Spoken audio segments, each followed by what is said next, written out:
The Saudi leader MBS was on television yesterday talking about Khashoggi, and he said that he took full responsibility for Khashoggi's murder. He said that Khashoggi was not a threat. This is very easy to say a year later because he knows that he's gotten away with it. All of the flack that he was going to cop has really amounted to nothing. He's still in the game. Now, he then talked about the drone strikes on Saudi oil facilities, which caused the largest price surge since 9/11. Yemen rebels claimed to have been responsible for the attack, but Mike Pompeo, the American Secretary of State, ex-head of the CIA, said that he believed it was Iran that had done it. Saudi say that it was Iran, and Boris Johnson has said that he's very happy to help out the Americans in order to blockade Iran or attack Iran. Apparently these drones cost £20,000 each, and all in all $1 million would have been spent on about 50 drones. It's not said whether or not they did any firing. Apparently they just went in kamikaze style. The Prince MBS also took the opportunity to warn the public that there is potentially going to be a war with Iran and a hike to the oil price. So it's very interesting because that's a warning, but it's really a threat. Now, Trump did exactly the same thing. There's been a lot of talk of language. Trump said that he expects there to be a civil war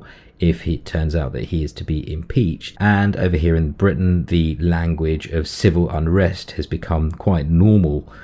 Although right now the civil unrest that's being invoked in relation to Brexit seems to be reaching some sort of a crescendo, with people going on television as well as the usual newspaper columns claiming that there will be civil unrest if Brexit is not delivered. Back to MBS, something that nobody seems to be mentioning at the moment, hasn't got that much coverage. Somebody called Jim Waterson, the media editor at The Guardian, has run stories in the last 2 or 3 months about the relationship between the Evening Standard, which is owned by Evgeny Lebedev, who also owns the Independent website. The relationship between the Evening Standard and particularly Lebedev Holdings, which is the owner of the Evening Standard, and a Saudi investor who in 2017 bought 30% of Lebedev Holdings. There was also a story that said that Lebedev met Crown Prince Mohammed bin Salman, aka MBS, to whom we previously referred. So Lebedev is meeting MBS. The Saudi investor apparently is very close to the Saudi government, and apparently Lebedev has sold 30% of Lebedev Holdings, and the Saudis want to create the equivalent of RT or BBC, but a Saudi version, and that is something that they are going to be doing, I think, via the Independent. That means that the Independent is owned by a Russian and a Saudi. Speaking of drones, as I said, there was the drone attack a couple of weeks ago. Roger Hallam of Extinction Rebellion is currently in prison for his role in attempting to block the smooth functioning of Heathrow Airport. He didn't succeed. The police knew that he was doing it. He was very open about it, and I think they jammed the airway so that his drone attempts did not work. They had preemptively arrested him, and then they arrested him again on the day. The other thing that hasn't really been mentioned is that Aramco are still being rumored to float. That's the Arabian American oil company. The initial public offering is something which the London Stock Exchange, the New York Stock Exchange have both been vying for, and apparently the Japanese also are now in the running. All of these stock exchanges want the Saudi oil company to be quoted on to be listed on their own stock exchange because of the huge amounts of fees and liquidity of trade that will happen because it is the world's biggest oil company. There is, I suppose, an irony that Roger Hallam is against oil and airports and climate change, and he was attempting to use drones, and that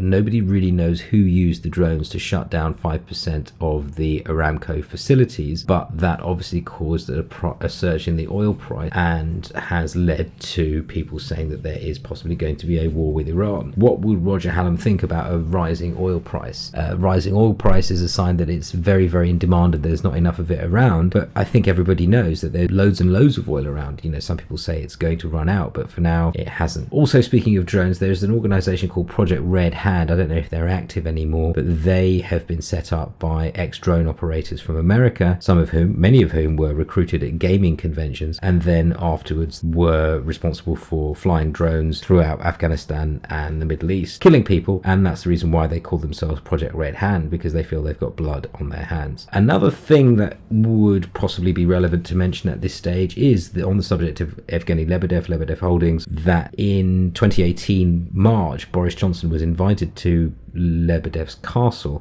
when he was foreign secretary, and nobody knows what went on there. This sort of thing is supposed to be reported. Nobody knows who he met, what they talked about. I would imagine that there are a fair few plans that were hatched on that occasion. On Sunday, in the Sunday Times, there was also the report that the photograph that Priti Patel took of herself at Ascot this year, just before she was made Home Secretary, with her husband, was on her way to some sort of a hospitality box that was owned by an Israeli billionaire that she had met when she was International Development Secretary. That in fact led to her dismissal. That box is owned by the Israeli billionaire arms dealer and Saudi billionaire go-between, who apparently is very ill. But very interesting to see Priti Patel currently at the Conservative Party conference talking about the end of free movement and going in hard on various types of criminality, when in actual fact you couldn't get more criminal than the type of behaviour that she herself has engaged in, which not only led to her losing her job, but of course means that she's doing business with hardcore arms dealers and, well, very shady individuals. That is the end of this particular roundup. I look forward to the next.